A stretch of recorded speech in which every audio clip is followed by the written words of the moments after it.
पड़ी नहीं ले ले तू हलके एहो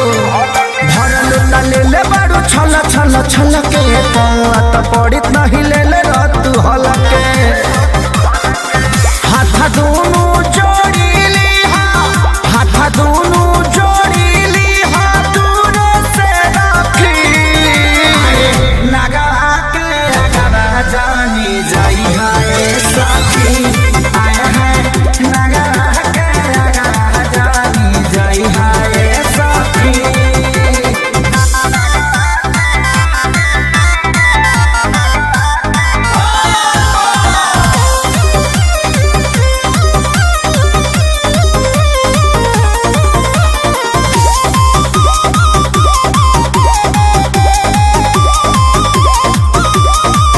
सावन सोमा